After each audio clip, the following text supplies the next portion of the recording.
Greetings and welcome back to Big Bacon's Collection. I'm your host, Big Bacon. Today we're going to be looking at the G.I. Joe Retaliation Firefly with whatever the sled is called. This is my vehicle review for the week. I do have a couple larger vehicles, but sadly at the moment I have no space to actually display those, so sorry.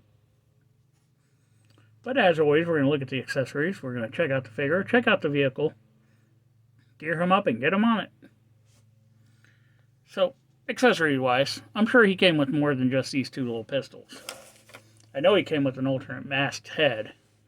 I kept it unmasked because it's the only version of Firefly that is unmasked. He's got this large revolver-looking thing, kind of like what Major Blood came with in the classified line. I mean, this thing is just a cannon. No actual barrel there, no trigger guard. There's a hammer on there. Looks like it's a brake barrel, which is unusual. But I digest. And he comes with this teeny tiny little pistol. Looks like a small Walther. Maybe a SIG? I don't know. I don't think it is real world. I think it just kind of mimics certain features of a real world. Both done in just this flat, plain color. Basic sculpting. No paint. Looking at the figure, it does not look like Ray Stevens. From any angle, really. Oh, from that angle it does. So the paint is on there pretty good. Looks like they've sculpted in some of the scarring that the character had in the movie. You can see where, I don't know if that's a paint defect or if that's a mold where they cut it from the tree. Hair's painted on pretty good.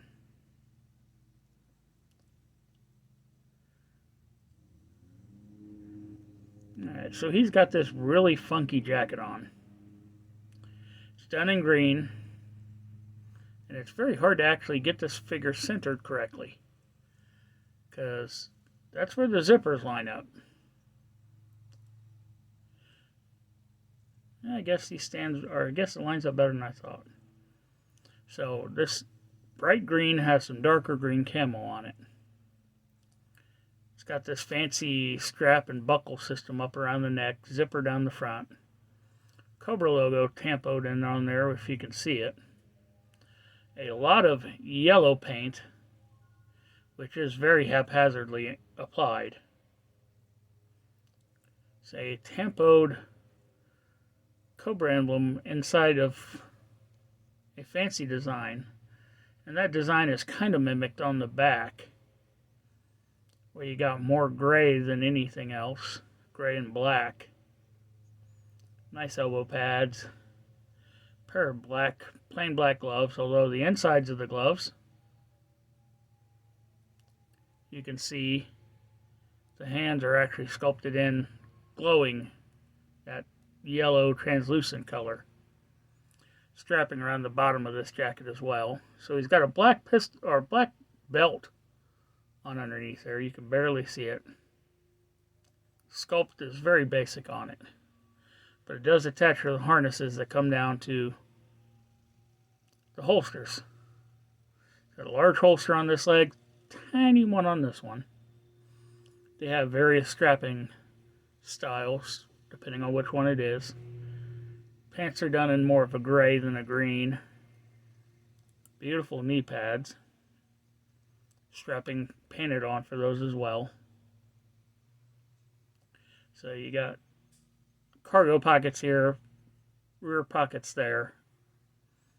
And then he's got just basic boots with black soles. Nothing astonishing about it. Now, articulation-wise, the head is on a ball joint, but because of this high collar, you do get some rotation, but it like lifts the head up as you turn it. Up and down, virtually none. Little bit. Good tilt though. Arms hinge up just above 90. Rotate all the way around. Single jointed elbows come up well less than 90. And yeah, I did forget to point out the outer arms are also in that yellow. Ooh. So, rotation at that elbow. Hands do not rotate. They do not hinge. This is all one piece. He's got a waist cut. Allows for this much front, that much back. Tiniest bit of tilt and rotation. Legs kick out pretty good. Metal T-hook underneath. Kick forward that far. Single jointed knee comes back to 90. No rotation at that knee though. The feet do not rotate or hinge because they are one piece with the lower leg. So, done with the figure. And standing him up, it gives him a very hunchback kind of look. With the way his head sits forward and the highness of this rear shoulders. Very unusual, but I guess it works for what it's meant for. Which you'll see here in a few minutes. So we have this thing. Okay, it's got a scoop built onto the front. Why? Don't know. Maybe to scoop up mines? 2 wheels in the front. Footrests. Handholds down here.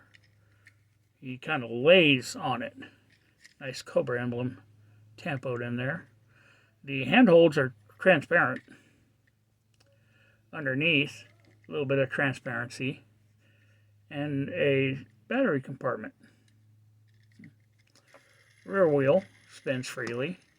Nice looking engine detail on the sides, but kind of generic looking because it's all in one color. Exhaust over on this side. And if you push down on this here, the handholds light up, as do these underneath. So, let's gear them up and get them on it, shall we? A little tiny pistol goes in this little tiny holster. The bigger one goes in the big holster. Duh. And then comes the fun. Because to get him accurately on this thing requires an act of God and our Congress. So the whole point of all of it is to make it so that his hands can go on these control things. But the problem is with the holsters, you cannot get the hands close enough together to actually do that. So what I do, I slide them over a little bit and I make sure that the hand facing the direction of the display is on it. Now that big holster is just a pain in the ass when trying to get him on it. Because he has to lay back,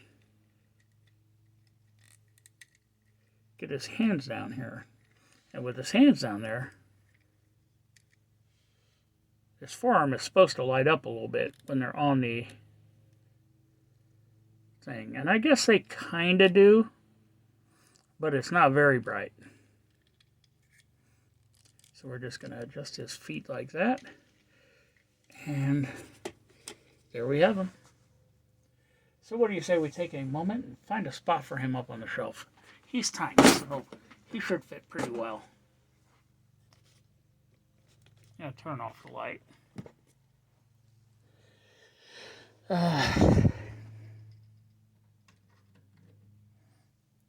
And there we have it. Once again, thanks for tuning in. Be sure to subscribe, like, share, comment, hit that notification bell, and I'll see y'all next time.